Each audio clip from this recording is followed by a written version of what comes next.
Bienvenue dans Smart Bourse, votre édition de la mi-journée. Smart Bourse, c'est votre double dose quotidienne de marché sur Bismart, vous le savez, en direct 12h30, 13h. Et le soir, le grand digest de l'information économique, financière et boursière à partir de 18h30, là aussi en direct. Au sommaire de cette édition de la mi-journée, le gros rebond des actions européennes aujourd'hui qui gagne en moyenne plus de 2% avec un CAC 40 qui vient tester une résistance importante autour de 5055 points. Un rebond des actions européennes qui est motivé par la détente de l'euro-dollar. On en parlait hier soir dans Smart Bourse. Il faut bien comprendre que le market mover de cette rentrée, c'est l'euro-dollar qui s'est apprécié de plus de 10% sur les derniers mois pour monter jusqu'à plus de 1,20, 1,20$ hier en séance. Et une petite phrase du chef économiste de la Banque Centrale Européenne, Philip Lane, a permis à l'euro-dollar de se détendre. Philip Lane qui confirmait hier lors d'un événement organisé en ligne que oui, l'euro-dollar, it does matter pour la Banque Centrale Européenne. Cette petite phrase a suffi à faire réfléchir les opérateurs de marché. La BCE se réunit la semaine prochaine, jeudi 10 septembre, et donc l'euro-dollar sera un sujet pour Christine Lagarde et les équipes de la BCE. Une détente assez spectaculaire sur un mouvement d'une journée. On était à plus de 1,20 hier, on se retrouve à moins de 1,19 aujourd'hui pour l'euro-dollar. Et donc cette détente profite à l'ensemble des actions européennes. L'Europe, justement, est-ce que c'est un territoire d'investissement intéressant quand on est focalisé sur la croissance, la qualité, la visibilité? C'est une question qu'on posera au directeur de la gestion de Bordier et compagnie qui va nous accompagner pendant cette demi-heure, maison suisse, et donc avec un ADN très fort vers la croissance, la qualité, la visibilité. On pense aux États-Unis avec la tech américaine, mais trouve-t-on également de la croissance et de la tech en Europe? C'est une question qu'on peut se poser avec des marchés européens, vous le savez sans doute, qui sous-performent structurellement les marchés américains. Sous forme de symbole, aujourd'hui, on met un peu plus de tech dans le grand indice européen Eurostoxx, l'Eurostoxx 50 qui représente les 50 plus grandes valeurs de la zone euro. On sort deux banques, les banques qui sont traditionnellement un poids important, un secteur important dans les indices européens. Exit donc SocGen et BBVA, la banque espagnole, et welcome à Adyen et Prosus qui sont deux valeurs tech, Adyen étant un des spécialistes du paiement en ligne, valeur néerlandaise, et Prosus, coté également à Amsterdam, qui est une valeur internet, une émanation du groupe sud-africain Naspers qui a pour principal actif une participation de plus de 30% dans le groupe chinois internet Tencent. Voilà donc pour la modification de l'indice Eurostoxx 50 aujourd'hui, donc qui symboliquement intègre un peu plus de tech. Et puis on parlera du triptyque américain également avec le directeur de Raymond James Euro Equities qui sera avec nous également pendant cette demi-heure. Le triptyque américain qui sont les trois clés de lecture importantes pour les investisseurs aujourd'hui quand on regarde les États-Unis, à savoir la gestion de la crise sanitaire, ça reste quand même un sujet de premier plan, surtout aux États-Unis. Les questions politiques, bien sûr, avec la campagne électorale qui entre dans cette dernière mi-temps avant le scrutin du 4 novembre. Et puis, bien sûr, le momentum de marché à Wall Street, toujours porté par une tech américaine qui bouillonne.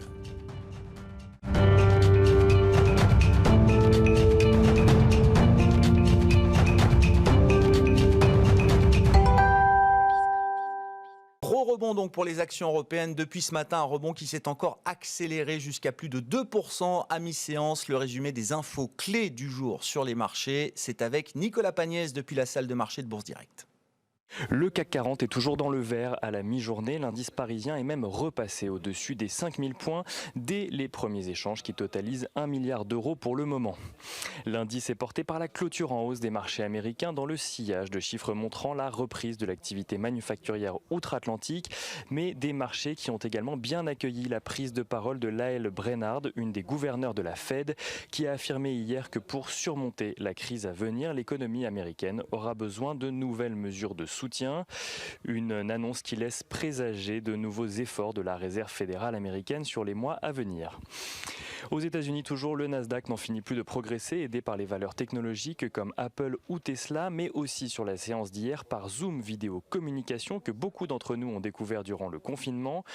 L'entreprise, valorisée 83 milliards de dollars suite à la publication de résultats bien meilleurs que prévus sur le deuxième trimestre, s'envolait hier sur le Nasdaq, clôturant en progression de 40,78%. L'euro-dollar de son côté retombe aux alentours de 1,18 à la mi-journée, un essoufflement de l'indice qui rassure les investisseurs qui avaient peur de voir l'euro s'apprécier trop fortement face au dollar. Airbus, qui fait partie des entreprises qui pourraient pâtir d'un euro trop fort, fait d'ailleurs partie des plus fortes hausses ce matin sur le CAC 40, revenant à des niveaux similaires que la semaine dernière. Parmi les autres valeurs qui tirent l'indice parisien ce matin, on note également Kering et Hermès, portés par les publications rassurantes de PMI manufacturier en Chine hier, mais aussi Pernod Ricard, le groupe français qui a publié ses résultats annuels ce matin avant l'ouverture, affiche un résultat opérationnel courant en recul de 13,7% et un chiffre d'affaires en baisse également de 9,5%. Un recul qui n'en reste pas moins une bonne nouvelle pour les investisseurs, car ces chiffres sont finalement meilleurs que les prévisions initiale du groupe de spiritueux. Pernod Ricard annonce cependant rester prudent face à un environnement volatile et incertain selon ses propres termes et anticipe une baisse de son chiffre d'affaires qui devrait se poursuivre notamment dans les aéroports avec la crise sanitaire. Biomérieux, lui, affiche des résultats semestriels en hausse. Le spécialiste du diagnostic in vitro fait état d'un résultat net en hausse de 23%, grâce notamment à une explosion de la demande lors de la crise du coronavirus. Le groupe précise d'ailleurs que ces résultats semestriels ne peuvent constituer à eux seuls une tendance sur l'année, même si la performance de 2020 devrait être remarquable selon son PDG. Ailleurs en Europe, on notera également que le Suisse Roche a annoncé hier qu'il lancera un test de détection de la Covid-19 dès la fin du mois, un test qui pourra produire des résultats en 15 minutes environ. Et on notera que le retour global à la croissance des marchés financiers fait réagir l'ESMA, l'autorité européenne des marchés financiers, qui constate dans une analyse que les marchés boursiers risquent de faire face à d'importantes corrections suite au décalage entre le rebond des actifs financiers et la réalité de l'économie frappée par la pandémie. Et on finit justement avec une statistique économique. Les ventes au détail ont reculé de 0,9% en Allemagne en juillet après un recul de 1,9% en juin. Les économistes tablaient d'ailleurs, eux, de leur côté, sur une hausse d'un demi-point, mais en données annuelles, les ventes au détail en Allemagne restent cependant en croissance de 4,2%.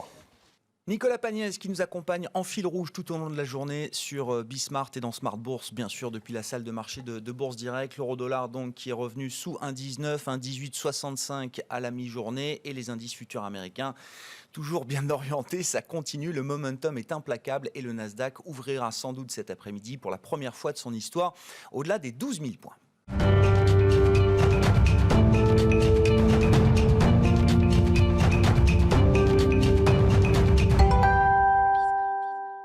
Nos deux invités de la mi-journée dans Smart Bourse sur Bismart. Eric Franceschini est avec nous pour cette demi-heure, le directeur de la gestion de Bordier et compagnie à Paris. Bonjour et bienvenue Eric. Merci, bonjour Grégoire. Et Thierry Guil nous accompagne également, le directeur général de Raymond James Euro Equities. Bonjour Thierry. Bonjour Grégoire. Bienvenue, je voulais commencer avec vous Thierry pour parler de ce que j'appelle le triptyque américain, qui sont les trois clés de lecture importantes pour les investisseurs aujourd'hui quand ils s'intéressent aux États-Unis, et tout le monde s'intéresse aux États-Unis quand on est sur les marchés notamment. Le plan sanitaire, le plan politique et puis le momentum de marché à Wall Street avec cette tech américaine en folie qui bouillonne, je le disais dans les titres. Sur le plan sanitaire, qu'est-ce qu'on peut ajouter à l'analyse aujourd'hui où en est-on de la dynamique de propagation du virus, sachant qu'on est sur un sujet politique clé pour Donald Trump dans la perspective de l'élection de novembre? Ça s'améliore. Très clairement, la situation sanitaire américaine, qui était plutôt bien orientée avant les mois d'été, avait dérapé considérablement. Le taux qu'on regarde beaucoup aux États-Unis, c'est le taux de positivité du virus. Et on était monté à des niveaux inacceptables à plus de 9%. On est aujourd'hui revenu sur des niveaux en début de semaine de 5,8. L'objectif, c'est de descendre en dessous d'un niveau de 5%. Quelques États sont encore assez concernés, moins peuplés, comme le Dakota par exemple. Et quand on regarde les grandes zones urbaines, que ce soit le nord-est américain, la Californie, voire même la Floride, le niveau reste encore élevé, mais sont en nette amélioration. Donc du côté sanitaire, ça s'améliore. Ceci explique en partie, pour partie en tout cas, le rebond des marchés. Ouais. Donald Trump semble mettre un poids considérable sur les autorités de santé, la FDA, les laboratoires, pour obtenir un vaccin avant l'élection. Alors, est-ce que ça, c'est du discours politique ou est-ce qu'il y a une réalité derrière quand on suit ce sujet-là en tant qu'investisseur, bien sûr, ou homme de marché, Thierry? C'est plus politique. Très clairement, il y a peu d'espoir d'avoir un vaccin avant les élections. Il reste 60 jours, ça va être compliqué. Et nos analyses biotech aux États-Unis suivent pratiquement toutes les valeurs du secteur, qu'elles soient américaines ou lors des partenariats qui ont pu être faits entre des sociétés américaines et européennes. Et aujourd'hui, il n'y en a aucune qui est vraiment en mesure, même celles qui sont les plus avancées en phase humaine, en phase 3, de pouvoir délivrer un vaccin avant l'échéance.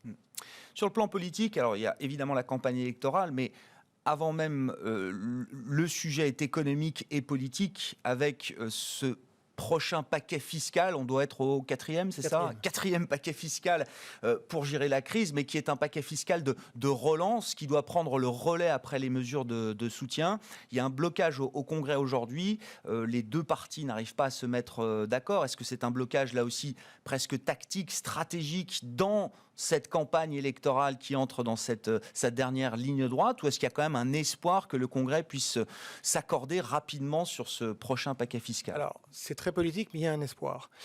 En fait, ce que disent nos analystes, c'est que la nouvelle échéance, c'est le 30 septembre, qui devient le nouveau 30 juillet. L'échéance précédente, on devait avoir un accord avant fin juillet. La mesure la plus emblématique, c'était ce fameux chèque de $600 qui était accordé aux personnes sans emploi hebdomadaire et dont il s'agissait de définir le renouvellement et le montant. Mais il y en a beaucoup d'autres. Le Congrès américain était pour partie fermée au mois d'août. Une partie d'ailleurs n'est toujours pas encore revenue aujourd'hui.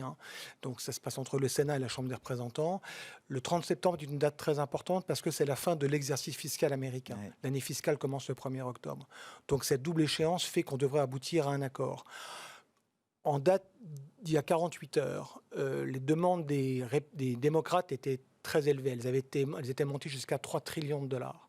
C'est des montants considérables. La volonté des républicains, c'était 1 trillion. Donc il y avait un gouffre. Cet écart se réduit. Selon les dernières discussions, Nancy Pelosi, qui dirige la Chambre des représentants, enfin, du côté démocrate, ouais, on est à 2,2 trillions de dollars. Les républicains sont montés à 1,3. Il y a des points d'accord, semblerait-il. Selon les dernières discussions d'hier soir, ça se rapproche. Les principaux points d'achoppement, c'est au niveau des aides, au niveau des collectivités locales, ce qui est très important pour Trump, ouais, parce que selon les aides, vous savez qu'aux États-Unis, c'est un collège électoral qui élit le président. C'est pas comme nous en France. Et donc, du coup, ça va être une discussion assez serrée. Et la taille compte, comme toujours quand on parle de relance, parce que là, on manipule les trillions, on ne sait plus tellement ce que ça veut dire, mais oui, le montant global déjà sera un signal important envoyé au marché, aux investisseurs pour l'avenir. Le montant devrait être entre 1,5 et 2 trillions de dollars. Il ne peut pas être moins. Les démocrates se battront pour ça parce qu'effectivement, il y va un petit peu de leur crédibilité et du discours en période électorale. Voilà. Mais le montant devrait se finaliser entre 1,5 et 2 trillions. Bon. Est-ce qu'il est piégé, Joe Biden, aujourd'hui, dans sa stratégie de campagne électorale ? Là, si on prend le match Trump-Biden, Trump semble reprendre la main sur la gestion sanitaire. Vous disiez, les chiffres s'améliorent, et puis beaucoup de communication autour d'un traitement d'un vaccin très hypothétique et qui n'arrivera sans doute pas avant l'élection, mais c'est pas grave. Trump joue cette carte-là à fond. Les démocrates ne peuvent pas non plus bloquer, c'est ce que je comprends, l'avancée au Congrès d'un paquet fiscal important. Est-ce que Donald Trump est en train de couper l'herbe sous le pied de Joe Biden sur tous les angles d'attaque possibles pour le candidat démocrate ? Il y a déjà un effet d'entraînement parce que la convention républicaine qui s'est achevée la semaine dernière a suivi celle des démocrates. Et très clairement, dans les discours, que ce soit de Trump ou que ce soit de Mike Pence, son vice-président, il s'adresse vraiment à son électorat de base, c'est-à-dire un électorat Midwest, un électorat blanc, un électorat qu'il veut conforter dans ses choix sécuritaires. Encore une fois, sur les drames qui sont intervenus récemment avec la police américaine, il s'accorde plus aux conséquences qu'aux causes.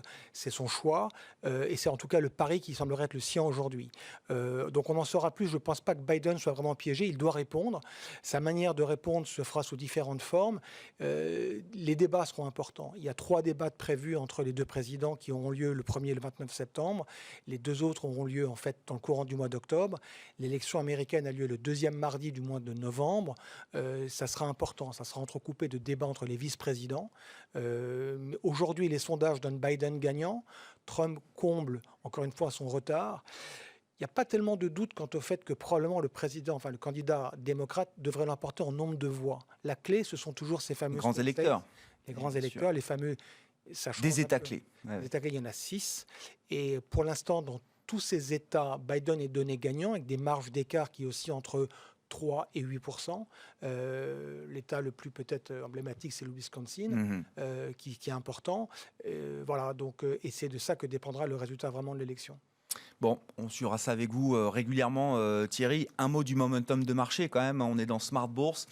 Comment vous regardez alors les records américains, la tech qui bouillonne, la tech en folie, on n'a pas le temps de rentrer dans le détail, mais ma question c'est de savoir, est-ce qu'à un moment il y a un plafond de verre quand même qu'on risque d'atteindre pour ces grandes valeurs technologiques qui sont aujourd'hui les principaux moteurs de performance du marché américain, ou est-ce que pour l'instant, sky is the limit ? C'est la question que tout le monde se pose. Tout le monde a été surpris de l'ampleur du rebond. Vous vous souvenez, en septembre dernier, il y a eu un reshuffle, une redéfinition de l'indice du Standard & Poor's pour faire baisser le poids de la tech, qui à l'époque était à 27%, qui est retombé à 20%. Il est à 27,5 en date d'hier. Donc on a l'effet de marché a complètement... Et l'effet de concentration, on l'évoquait tout à l'heure, mais le phénomène que ce soit un indice qui tient compte des capitalisations boursières donne une part anormalement importante à quelques acteurs que sont les GAFAM plus Microsoft. Et ceci pèse. Donc sur la tech, évidemment, des valos très tendus avec des montées incroyables. Journaliste avant précisé le cas de Zoom, mais on peut citer Tesla, on peut citer d'autres acteurs. Voilà. Donc pour l'instant, je pense qu'effectivement, le marché devrait assumer une pause parce qu'échéance électorale, parce que débat sur le financement, sur la phase 4 du plan d'aide. Mais en tout cas, sur les grandes valeurs de technologie, nos analystes restent favorables, mais sont bien évidemment surpris des valos qui sont celles d'aujourd'hui. Est-ce qu'on peut imaginer qu'à un moment, l'intérêt du marché se déplace, sans qu'on soit là pour prédire un crack des GAFAM ? Ce n'est pas du tout le sujet, mais est-ce qu'il y a de la place pour que l'intérêt de marché se déplace un peu sur d'autres secteurs, d'autres thématiques ? Très clairement, la réponse est oui. C'est d'ailleurs le choix de nos stratégistes. L'idée, en fait, c'est de parier plutôt dans les mois à venir et au-delà sur un rebond à la fois d'une thématique plutôt small cap aux US et plutôt cyclique. Et parmi les arguments qu'utilisent nos stratégistes, c'est 1, la faiblesse du dollar, 2, le fait que les taux réels soient négatifs et historiquement, ce sont des configurations de marché plutôt favorables sur cette thématique. Ce qui, du coup, permettrait aux indices de tenir, donc de ne pas baisser. Encore une fois, c'est le fameux TINA market. Il n'y a pas d'alternative, il y a beaucoup de cash. Mais je pense qu'il y a une rotation qui se mettra en place. Pour ce faire, il faut probablement que les élections américaines ne soient pas forcément derrière nous, mais ça serait déjà une bonne chose, que la situation chinoise poursuive son amélioration. Et je pense que dans ce cas-là, cette rotation devrait vraiment prendre cœur. Les small caps américaines sont représentées à travers l'indice Russell 2000, notamment, c'est ça, Thierry ? J'ai vu que la capitalisation boursière d'Apple à plus de 2000 milliards aujourd'hui, ça dépassait la capitalisation boursière totale de cet indicateur, de cet indice de small cap américain. C'est incroyable. Pour donner un peu de perspective sur ce marché américain. J'en viens à vous, Eric Franceschini, directeur de la gestion de Bordier et compagnie à Paris. Dans le sillage de ce que vient de nous dire Thierry, quel est le message de rentrée qu'on adresse aux clients privés de Bordier, là, quand on est responsable justement de leur portefeuille et de leur allocation ? Quels sont les messages clés là, que vous adressez aux clients ? Il y a un message à court terme et un message à moyen terme. Je commence par le message à moyen terme qui est que même si les marchés ont énormément monté, il faut absolument être investi en actions. Donc dans un portefeuille euro équilibré pour un client européen, on a environ 45% d'actions, un peu plus, un peu moins, selon l'appétit des clients pour le risque. Donc ça prouve bien quand même que ça reste le composant principal d'un portefeuille. Il y a plein de raisons pour ça, on en a parlé, l'effet TINA, le fait que les taux sont très bas, le fait que la tendance quand même sur le coronavirus, c'est quand même à une amélioration. On voit que les systèmes hospitaliers sont de moins en moins débordés. On voit que le taux de mortalité est devenu très très bas. Donc même s'il y a beaucoup plus de cas positifs, c'est peut-être aussi dû au fait qu'il y a beaucoup de tests. Donc il y a beaucoup de raisons pour lesquelles l'ossature principale d'un marché, d'un portefeuille, ça ne peut être que les actions, mais on va détailler un peu après bien sûr. sur quelles actions. Sur le très court terme, je suis d'accord avec mon collègue, c'est vrai qu'on va peut-être alléger de quelques pourcents parce qu'on a fait des belles performances depuis le plus bas. Les élections américaines, bon, ça sera quand même une incertitude, quel que soit le candidat qui soit élu. Et puis, on attend quand même un vaccin sur le Covid. Donc, s'il ne vient pas avant les élections, ce sera encore une cause d'incertitude. Donc, à court terme, on a bien remonté. On peut alléger de quelques pourcents. Mais la tendance, c'est vraiment d'être investi sur le long terme.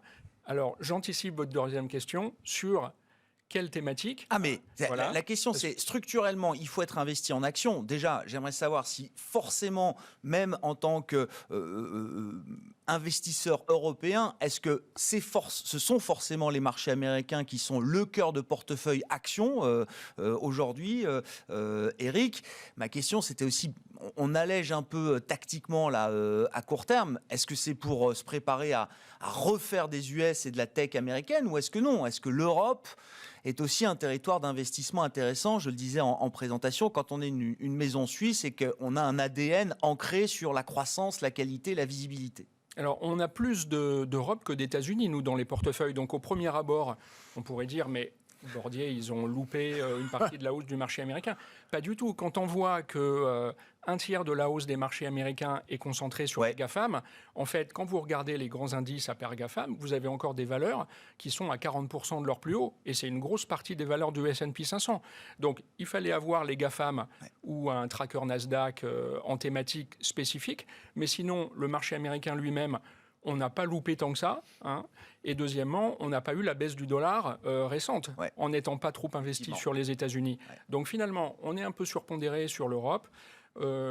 Et voilà, donc on a encore un peu d'avance. On pense aussi que les marchés européens peuvent quand même un peu se reprendre.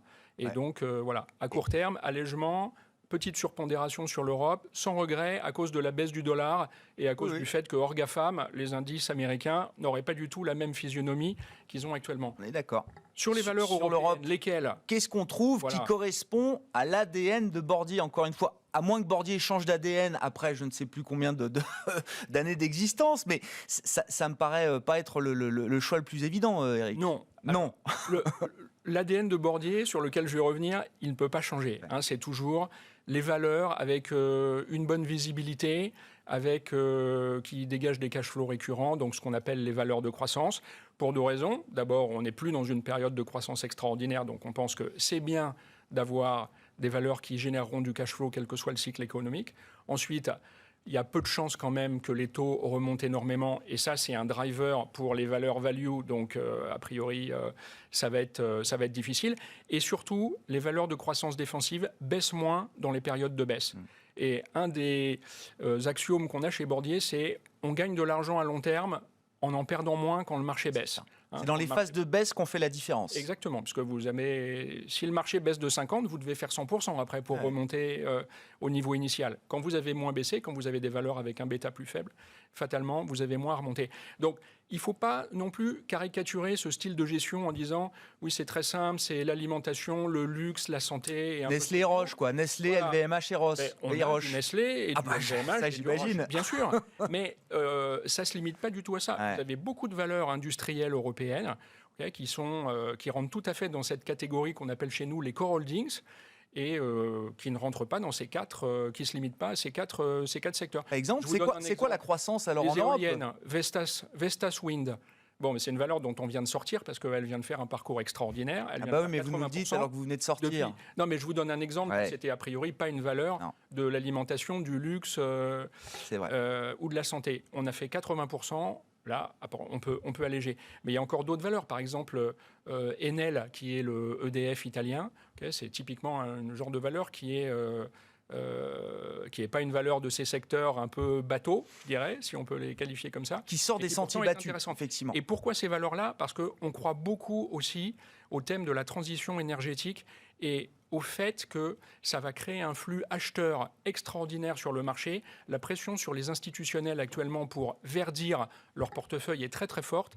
Et donc, quoi qu'il arrive, et même si c'est des valeurs qui parfois ont encore à démontrer un track record, il y a une telle pression acheteuse sur toutes ces valeurs de la transition énergétique et de l'ISR un peu aussi en général, que ne serait-ce que pour une raison de marché et d'offre et de demande, il faut être investi dessus. Non, mais non seulement il ne faut pas capituler sur l'Europe, c'est ce que vous nous dites, puisque vous êtes un peu surpondéré sur l'Europe pour la partie action, mais en plus, en faisant le travail de sélection de valeurs que les équipes font chez Bordier, on arrive à trouver alors de la croissance un peu bateau, je reprends votre expression, mais on arrive aussi à sortir un peu des sentiers très fléchés sur les grandes thématiques de croissance habituelles en Europe pour trouver aussi d'autres actifs clés, core holdings, comme vous dites. Bon, il y a quelques technos européennes, il n'y en a pas beaucoup. Ben oui, on en met deux au sein de l'Eurostoxx aujourd'hui. aujourd'hui. Oh, Ouais, Dassault Systèmes à Paris. Il fallait en avoir, il faut en avoir. Voilà. Les actifs un peu périphériques, je sais qu'on avait parlé dans nos discussions précédentes, ça devait être au début de l'été, Eric, de l'or. Déjà, félicitations, parce que quand vous étiez, quand on en avait parlé avec vous, je ne sais plus à combien était l'once d'or. En tout cas, on a 1800, voilà. On a franchi les $2000 sur l'once d'or début du mois d'août. Bon, le mouvement s'est un peu stoppé ou mis en pause pour l'instant, mais vous confirmez le call sur l'or. Pour les clients bordiers sur du long terme, c'est un actif qu'il faut peut-être mettre un peu plus encore que d'habitude dans les portefeuilles. Bien sûr, parce que l'or, ça joue le rôle des obligations gouvernementales avant. C'est le rôle de flight to quality et d'amortisseur du portefeuille. Maintenant, ça ne fonctionne plus. Pour la première fois cette année, on commence à voir des pertes sur le secteur des obligations d'État, pas aux États-Unis, où il y a une bonne performance, mais en Europe, ça ne fonctionne plus, le flight to quality sur les obligations gouvernementales européennes. Les taux sont très bas. Les taux baissent plus. L'or joue maintenant, prend le relais et peut jouer ce rôle d'amortisseur de portefeuille. Le problème, c'est que c'est beaucoup plus volatile que les obligations gouvernementales. Vous ne pouvez pas en mettre 25% dans un portefeuille. Mais avoir 5-7% d'or dans un portefeuille, c'est indispensable. D'autant plus qu'avec les injections phénoménales de liquidités par les banques centrales, il y a cet effet défensif de l'or par rapport à une potentielle dévalorisation de la monnaie. Pour le moment, on voit tous ces milliers de milliards qui sont injectés et on voit le côté positif qui est la relance économique. Mais ça pose quand même un problème de valeur de la monnaie. Ouais. Donc là-dessus, l'or, c'est vraiment le rempart par excellence. Merci beaucoup, messieurs. Merci d'avoir été avec nous à la mi-journée dans Smart Bourse. Eric Franceschini, directeur de la gestion de Bordier et compagnie à Paris, et Thierry Gill, le directeur général de Raymond James Equities, qui était avec nous sur Bismart, avec des marchés européens en grande forme en attendant l'ouverture de Wall Street. Les actions européennes qui profitent d'un mouvement de détente important sur le dollar par rapport au mouvement d'hier qui nous avait amené à plus de 1,20$ contre euro. On est retombé sous 1,19. Et Wall Street qui ouvrira sans doute dans le vert tout à l'heure avec de nouveaux records à la clé pour le Nasdaq, sans doute au-delà des 12 000 points. On se retrouve ce soir 18h30 en direct sur Bismart.